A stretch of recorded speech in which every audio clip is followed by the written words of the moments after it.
যার প্রেম করি তার নামের আলোচনা শুনতে খুব ভালো লাগে।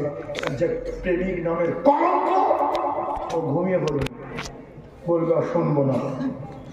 আর এখন তো ফোনে ফোনে মেসেজ দেয় আর ফোনে ফোনে ফোনে প্রেম করে। আজ থেকে 20 বছর আগে যারা প্রেম করতো, ফকিরের কাছে চিঠি দিত, নিজে গিয়ে বাউলা গাছে গোড়া ঘোড়া রেখে তার জন্য বলে দিত মুখ গাছে গোড়া রেখে দিয়েছি। কোনো ফকির 10 টাকা দিত বা নিজে গিয়ে লাইন করে দিয়ে আসতো। চিঠি নিয়ে শুধু পড়তো, সকালে পড়ে রেখে দিয়েছে পকড়ে, ফের বিকালে দেখছে রাত্রি শেষে আল্লাহ ভালোবাসি বলেছে না মাল্টো বলেছে, বাসি বলেছে মানে সেই চিঠি কাছে রেখে দিত, একটা রুমাল দিলে বুকের ভিতরে ঢুকিয়ে রাখতো। মাঝে মাঝে দেখা হলে দূর আমার আর দরকার নেই, ওর এই রুমাল পেয়েছি এতেই আমি জানি আমার রুমালের আমার বলি কেরম করবে। খুব ভালো করে তথ্যগুলো বোঝেন। এরপরে আমি আসছি প্রেমের আলোচনা। হাদিস বললাম, কোরআন বললাম, প্রেমের হাদিসটা বলে এই কুলিন কুনতুম তুহিব্বুনাল্লাহ ফাত্তাবিউনি ইউহিব্বুকুমুল্লাহ ওয়া ইয়াগফির লাকুম যুনুবাকুম আল্লাহু গফুরুর রহিম। এই জায়গায় রাখলাম। তাহলে আমরা জীবনের চেয়ে বেশি যদি রাসূলুল্লাহকে ভালোবাসি কি হবে? আর একটা মিসাল দিচ্ছি। আপনি একটা মেয়ের সঙ্গে প্রেম করেছেন, 3 বছর ধরে কড়া প্রেম, দেখা হয়নি, হঠাৎ আপনার দোস্তের সঙ্গে দেখা হয়েছে হারোয়ার স্টেশনে। সে আপনার বিষয় আপনার দোস্তের কাছে 20 মিনিট কথা বলেছে। আপনার দোস্ত আপনার বাড়ি আসলো, রাত তখন 2টো বাজে, এসে ডাকছে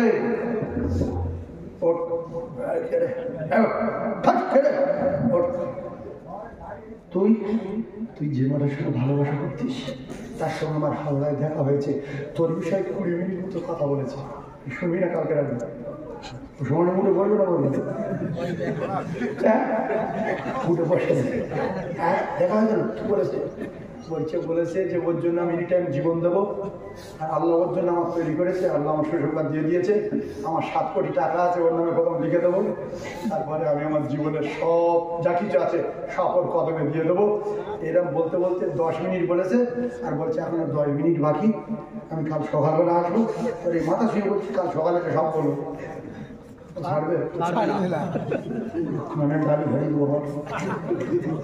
জীবনের চেয়ে বেশি ভালো লাগছে বল? আমি যার ভালোবাসি তার আলোচনা। আল্লাহর কসম, আমরা যদি আমাদের জীবনের থেকে রাসূলুল্লাহ ভালোবাসি, গোটা রাত কথা বললে গোটা রাত শুনতে হবে। আর যদি বলি আমরা ভালোবাসা নামে চিঠি মার বাড়ি ফিরে কথা ঠিক বলবো, আমরা আমাদের জীবনের চেয়ে বেশি রাসূলুল্লাহ ভালোবাসি, পাপের চেয়ে বেশি ভালোবাসি। তার প্রমাণ আপনাদের মতো যুবকদের সামনে কেউ যদি রাসূলুল্লাহর গালাগালি করে বিশ্রী ভাষায়, আপনি কথা ধরবেন না? ধরবেন না, অবশ্যই ধরবেন। আর বউ তখন বলবে যে তোর বাপের গাল দিচ্ছি, মোহাম্মদের গাল দিচ্ছি, তোর কি হবে?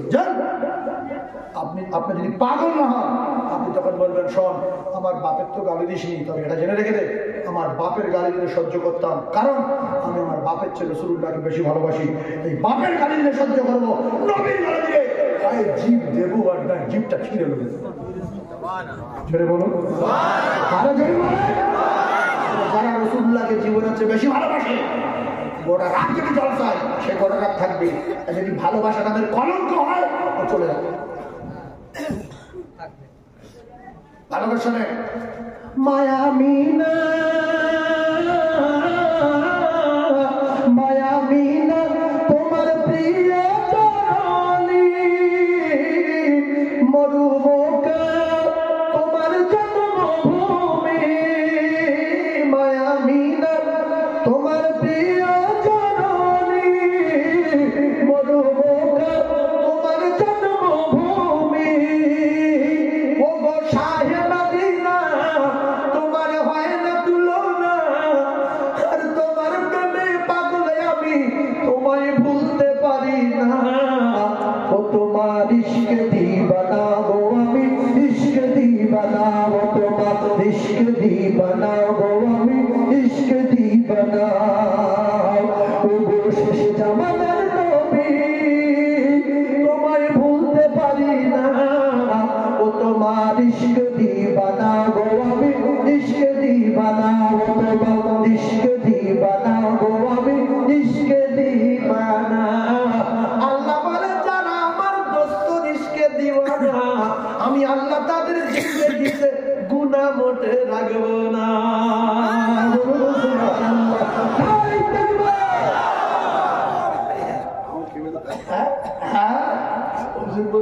কেঁপে যাচ্ছে তকবীর। তকবীর দিলে কত খুশি হয় আল্লাহ, আর আল্লাহ নবীর ওয়ারিসও কত খুশি। ইয়ার এত সুন্দর তকবীর দিচ্ছে, ভাঙর কেঁপে যাচ্ছে আর শয়তান পালাচ্ছে।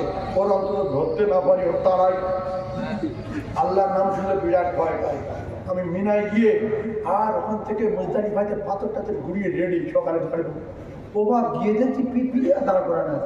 মহালেম সাহেব বলছে কই যে শয়তান কই? বলছে ইতি মারো। বলছে পাথরের মা লাস্টে মারছি তো খুব রাগ ঘরে মারছি, আর দুই একজন জুতো না ছেলে মারছে। সে একটা বুড়ো মোবাইলে দেখেছি, আমি আমার জামানায় ছিল না, বুড়ো ওর জুতোর বাড়ি ছেলে মারতে বলছে নামাজ কালাম পড়তে দেন, বহু জায়গাতে করেছি, মার জুতোর বাড়ি মনে বলছে বহুতবার জামাত তারফ করে যাই বেঈমান, মার জুতো বাড়ি মার বলে 5 জুতো ছেলে মারছে। আর একটা পুলিশ ওই পুরো সামনে দাঁড়িয়ে আছে, দেখছে যে মানুষের কত রাগ বেঈমানের উপরে। জুতো ছেলে মারছে, জুতো 200, 300, 400 টাকা করে দাম, সেই ছেলে মারছে, জুতো ছেলে মারছে। আর আবু জেহেলে খবর কোথায়?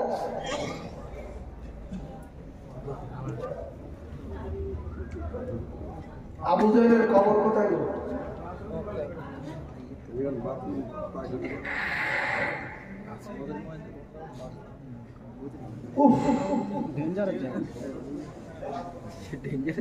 ইউটিউবাররা কোথায়?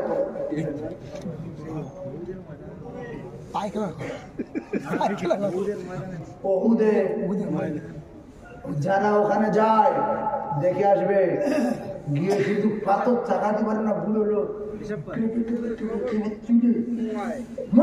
খবর মারছে। কি মহব্বত দেখেন মসজিদের উপরে।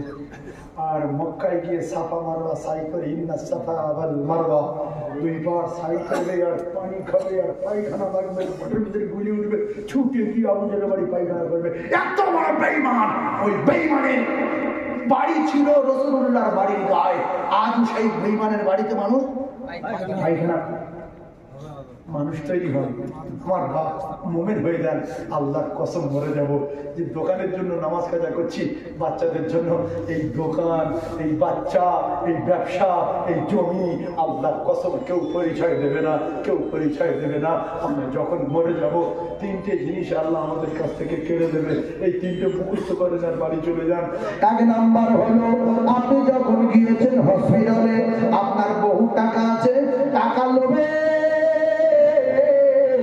ডাক্তার বলছে আব্দুর রহমান বাবু, আমার সোনার রহমান 2 লাখ টাকা বিকালে 2 লাখ টাকা। হ্যালো, 2 লাখ টাকা টুক করে মেরে দাও, চা করে মেরে দিল, চা করে চলে গেল। এবারে চলে যাওয়ার পরে 2 লাখ টাকা ডাক্তার নিল, আর তারপরে দিন বলছে আব্দুর রহমান বাবু। আল্লাহ, প্রায় সেরে গেছে, 3.5 লাখ টাকা দেশ। হ্যালো, 3 লাখ টাকা মেরে দাও, আবার চা করে মেরে দিল, চা করে চলে আসলো, আবার চলে দিল। বলছে মঙ্গলবার ছুটি দেবো। মঙ্গলবার দিন 10 লাখ টাকা চেয়েছে, ছুটি দেবে, 10 লাখ টাকা দিয়ে দিল। ডাক্তার বাড়ি গেল, এসে দেখছে আব্দুর রহমান মারা গেছে, ছুটি দেওয়ার আগে মারা গেছে। তখন ডাক্তার আর আব্দুর রহমান ভ্রমণ কিছু বলে না। হ্যালো, চা করে চলে এসো, চা করে লাখ লে যাও। কি লে যাও? আব্দুর রহমান লে যাও বলো, এই আব্দুর রহমান লে যাও বলো। একদিন টাকা দিচ্ছিল আব্দুর রহমান বাবু, এখন চা করে চলে এসে চা করে লাখ দিয়ে চলে যাবো। আব্দুর রহমান দিয়ে চলে যাও বলে কেউ? কি বলে? তাহলে মানুষ যখন মারা যাবে, ওরা বাপের নাম ভুলিয়ে যাবে। ও যত বড় এমপি হোক, যত বড় লিডার হোক, যত বড় মাওলানা হোক, কেউ নাম বলবে না রে, শুধু বলবে লাশ নিয়ে যাও, শুধু বলবে লাশ নিয়ে যাও। 80 পয়সার মালিক হয়েছ, 1 পয়সার মালিকেরা মেটিয়া বুরুজে গেলে চোখ নীল হয়ে যাবে, ওখান থেকে একটু দিল্লির দিকে গেলে চোখ লাল হয়ে যাবে, আরবে গেলে ঘাড়ে শির কেটে যাবে। বিশাল ধনী এই শিউড়ি, ওদিকে উত্তর দিনাজপুর, দক্ষিণ দিনাজপুর, এই নবীর মেম্বারের বলছি 2 তলা 3 তলা বাড়ি গরু থাকে। আমি দেখে এসছি সেদিকে গরু থাকে, আর এরা এখানে 3 ইঞ্চি খেতে 2 তলা বাড়ি দেয়, সব 2 তলা। আর আরবে দেখছি 90 তলা, স্বর্গে দেখছি 110 তলা। আছে না নাই? এই জন্য যে যেখানে থাকে সে মনে করবে হাম বড়া হয়, হাম শের হয়, হাম পান্ডাত হয়।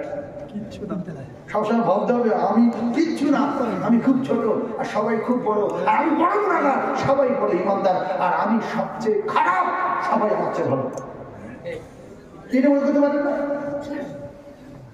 ভাইজান? আমার বাবাজিরা বোঝার চেষ্টা করুন, আমি যে কথা বলতেছিলাম আমি বলতে বলতে ভুলে গেলাম। আপনাদের কি মনে আছে? কোথায় ওয়াজ করছি তবে কিছু বলতে পারছি না। অবর্তমানে কাজ হয়ে গেছে। ভাই বলছে কুকুরের কথা, কুকুর আমাকে বলিস কি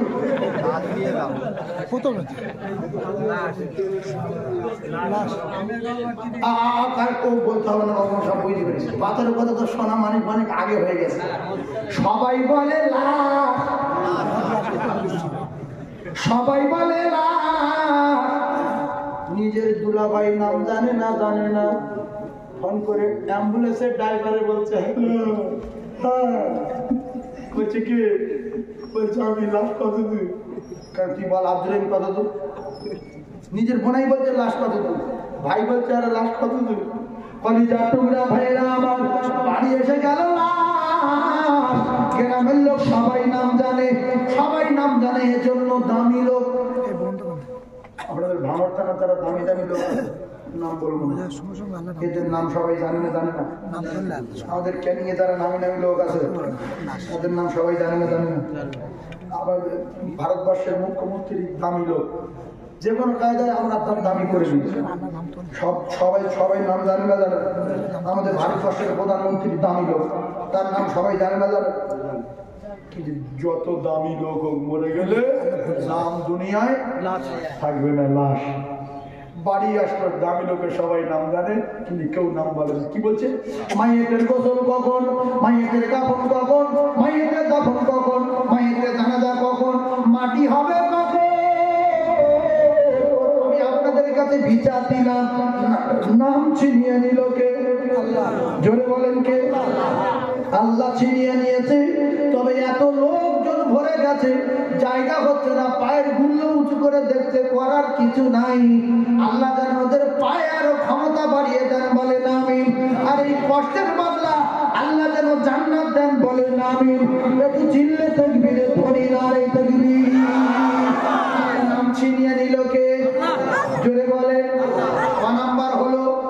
1 নাম্বার, 3টে জিনিস ছিনিয়ে নেবে, সবে একটা ছিনিয়ে নিল। নাম্বার 2, আপনার আমেরিকার জামা, আফগানিস্তানের লুঙ্গি, ইরাকের আন্ডার প্যান্ট, জাপানের জাইয়া, এই সমস্ত দামি দামি কাপড় আপনার ছিল।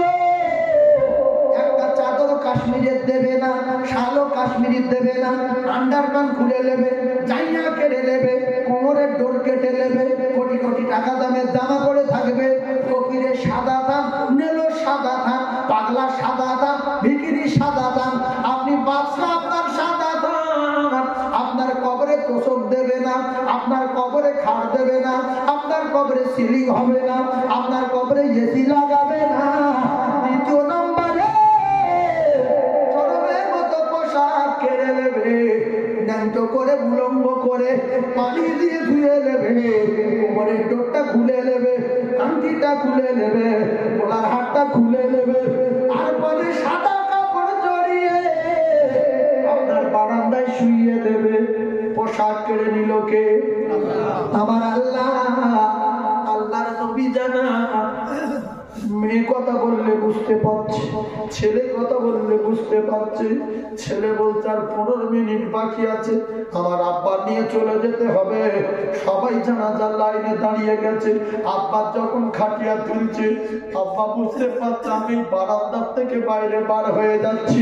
আল্লাহ নবী বলে সব বুঝতে পারে, বলছে কলেমা পড়ো, আর তোলো, কাঁধে করে নিল, বারান্দার ধাপ থেকে নামছে, বলছে পাঁচিলের গেটটা খোল।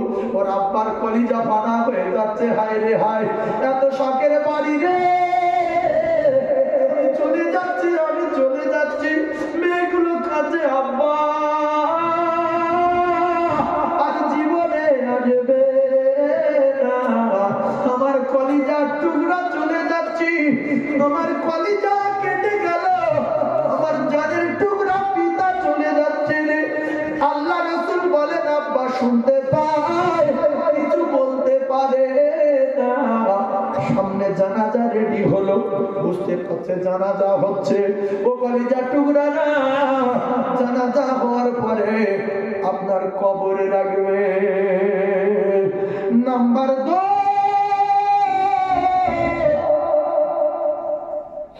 পোশাক কেড়ে নিলে রে।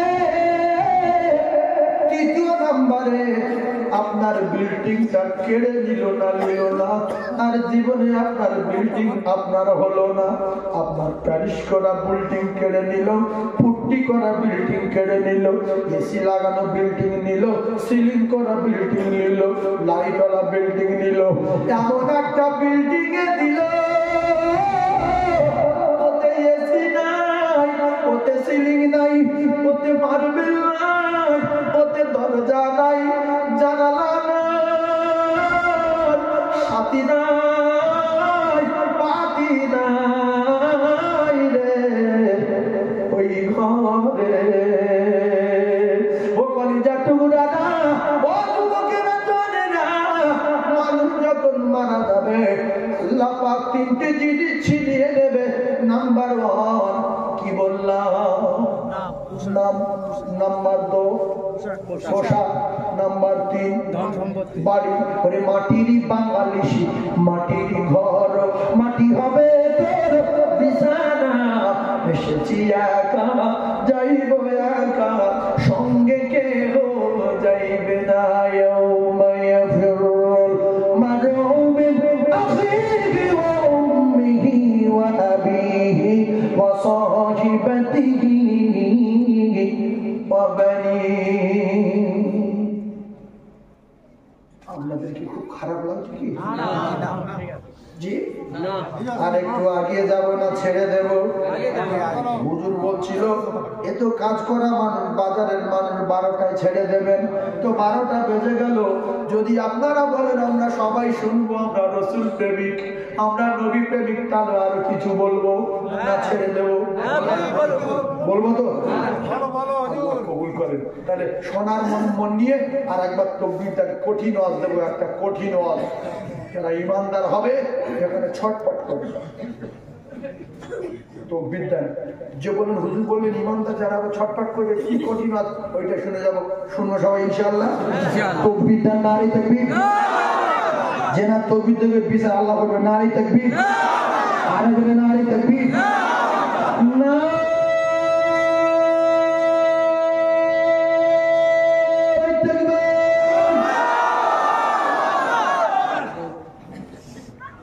আমি একটা ওয়াজ করেছিলাম চন্দনেশ্বর বাজারে, লোক জোরে তকবীর দেয় না বলে আমি 2 ঘন্টার ওয়াজ কিন্তু 5 মিনিট 7 মিনিট ছেড়েছে।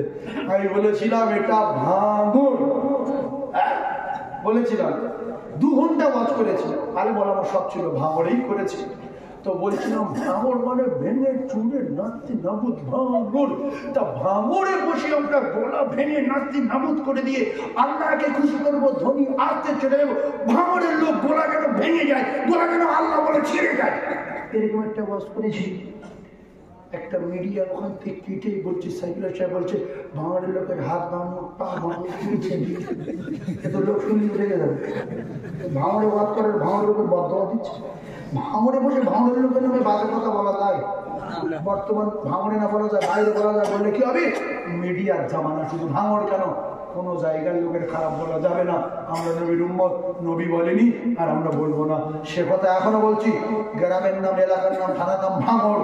আমরা এখানে এত জোরে গলার আওয়াজ দিয়ে গলা যেন ভেঙে যায়, গলা যেন ছিঁড়ে যায়, আর গলা যা ছিঁড়ে যাবে আর সে যদি মরে যায় আল্লাহর জান্নাতে যাবে।